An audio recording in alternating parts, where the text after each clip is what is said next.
What's up, guys? Chris Kennedy here. I'm coming at you from Phnom Penh, Cambodia, as I mentioned in a previous video. I'm at the gym right now, about to get a workout in.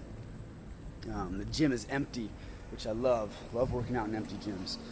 But yeah, I just want to share with you guys a crazy story while I'm walking around and kind of warming up my legs a little bit. I did squats yesterday, so my legs are kind of tight. I'm trying to loosen them up a bit right now.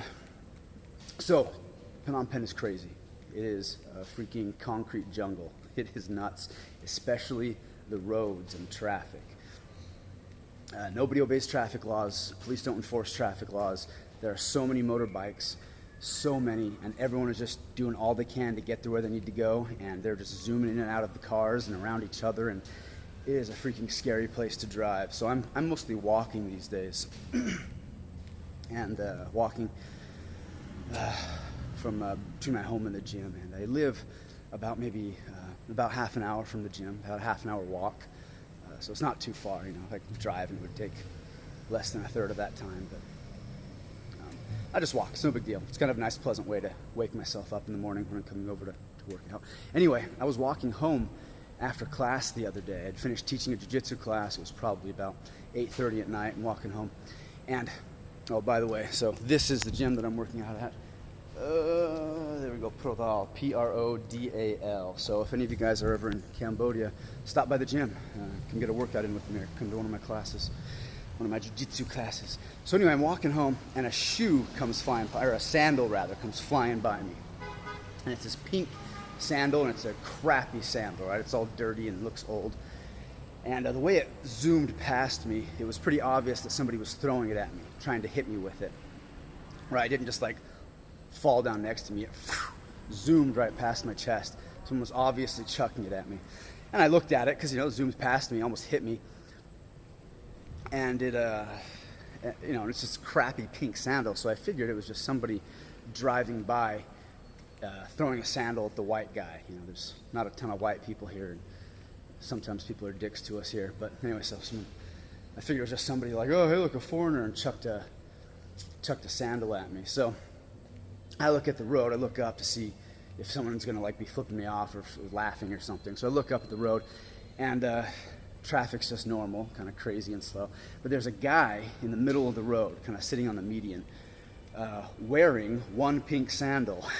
So obviously he threw his other pink sandal at me.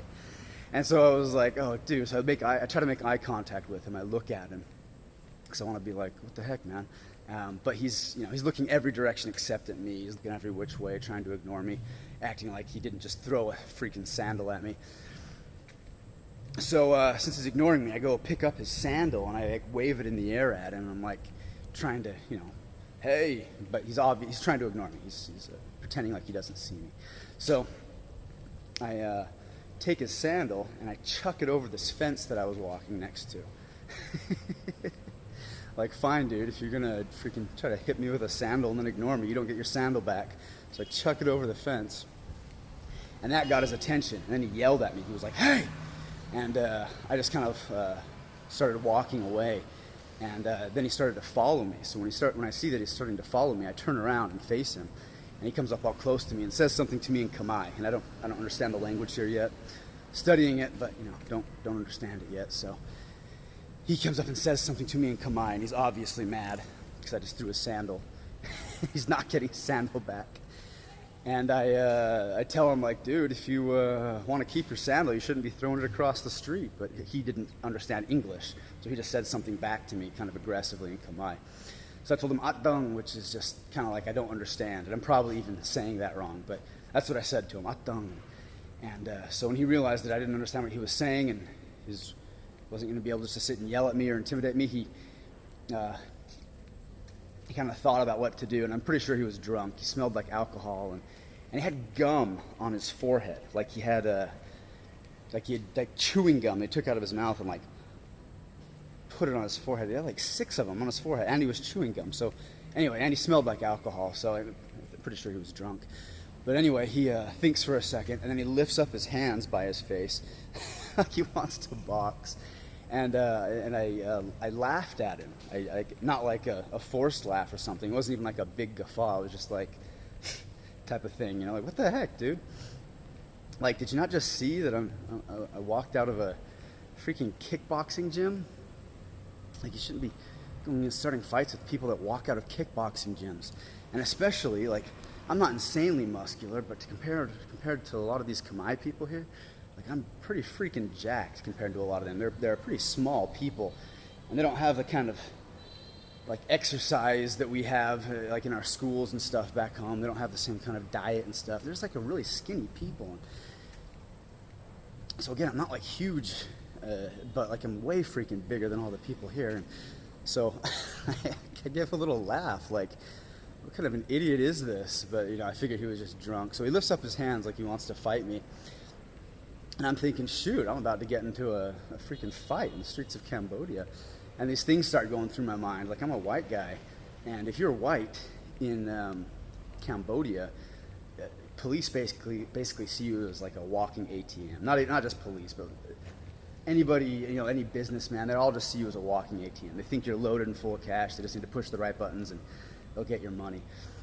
And I thought, freak, if I get in a fight with this guy, even if he's in the wrong, the police are probably just going to show up and tell me to give them money. So I was like, this freaking douchebag trying to start a fight with me.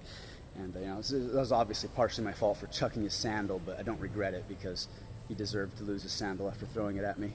So he lifts his hands up, and I told him like, like, no, dude, we're not fighting. And he like does this like, like, yeah, we're gonna fight. And I told him like sabai sabai, which is just, like, I don't even really know what it means, but I was just trying to tell him to calm down. And he throws a punch at me, a super sloppy right cross that was super slow and easy to see coming, again, because I think he'd been drinking. And so misses me, you know, moved my head out of the way pretty easily. And we were standing kind of in this dirty puddle, and the streets here are so gross. This is like this puddle with like trash in it and stuff. So I jumped over the puddle and jumped into like this little clearing and turned around, and I was ready to freaking sock him in the face if he was going to keep following me. But he looked down at the puddle, and not having one shoe, I guess he decided that he didn't want to walk through the puddle to get to me. So we stared at each other for maybe another like 3 or 4 seconds, and then he turned around and went back to the median, and I continued to walk home.